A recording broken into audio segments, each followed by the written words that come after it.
Well, if you take it from the point of view of the convenience factors that we spoke about earlier, so they prefer to use you. That's about affinity. You're a local independent business. That's a choice factor that really matters to those shoppers. We spoke about, I think the second one, if I remember rightly, was, I'm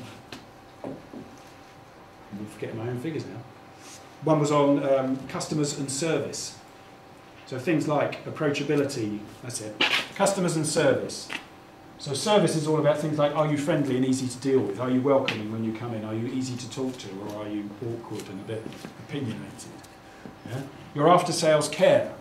I feel that when I've gone away, I'll be able to bring it back and talk about you, and you talk about it, sorry, and you won't mind.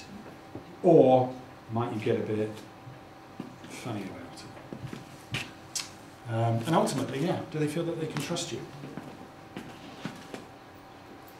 And we also spoke about the issue of convenience and price. I'm not going to dive into price here because we cover it in great depth at the end of the day.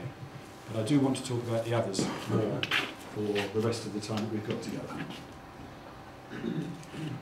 How many of you are marketing yourselves on the basis of any of these?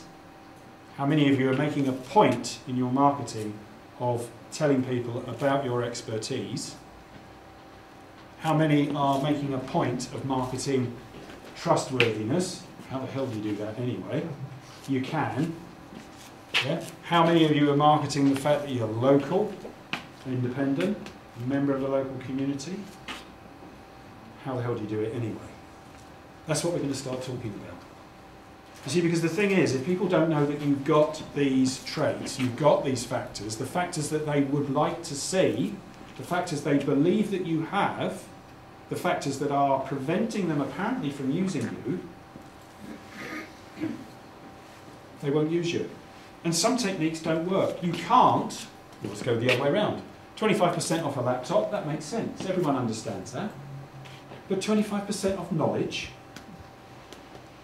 So you don't market some of these choice factors in the same way that you market other things.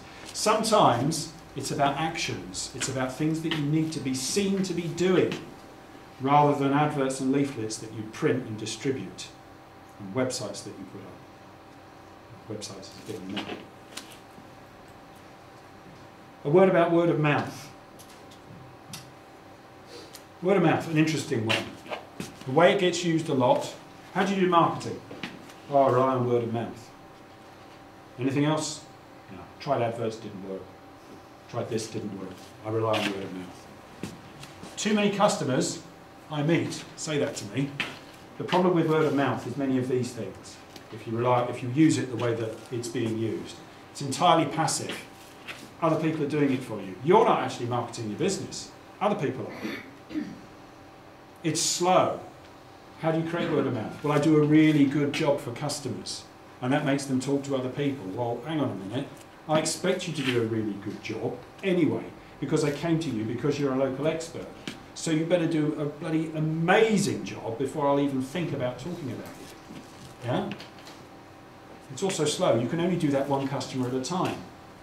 Those customers will decide if they want to talk about you in their head, if it happens to come into their brain. If they happen to be talking to a friend about the fact they got their computer fixed, they're not going to stop a conversation about the dog to say, by the way, I wanted to tell you about the fact I got my computer fixed the other day and how really good the guy down the road is. They're not going to do that, are they? They might do if they're talking to somebody else about a similar problem. It's unreliable. They do it if they want, they do it when they want, and they say what they want. You are not in control of what they say about you. Apart from he did a really good job, or she did a really good job, or whatever it is like that. You might want to stress other things in your marketing. You might want to talk about your great after sales, or the fact that you're trying to introduce a new product line or a new service. Why would they bother mentioning that? They're just going to talk about the fact that you did a good job for them. So the issue with word of mouth is undoubtedly nice to have, but it's a dodge. It's a consequence of doing other things. It is not a marketing technique in its own right. You need to do things that make word of mouth happen for you. And you can by marketing some of these other things about you, by being helpful when you go networking. That creates word of mouth. Yeah? Sitting and relying on customers just to word of mouth market your business will not deliver a business. And if all they know about you, if you are not going about making a point that you are trustworthy, expert, that you're all those other things, that your after-sales service is great, if nobody has any idea about that and all they know about you is your price, they will use it, and they will use it against you to buy trust. I'd like to buy it from you, but I know nothing about you. So can you give me a bit more of? Yeah? If you sell it to me cheaper, I'll feel better about it. Because I don't know what you like to use. If I have to bring it back, I don't know whether it will be good or bad. So if you make it cheap enough for me so I don't really care, then that's okay. So another reason why you have to get into thinking about these other things.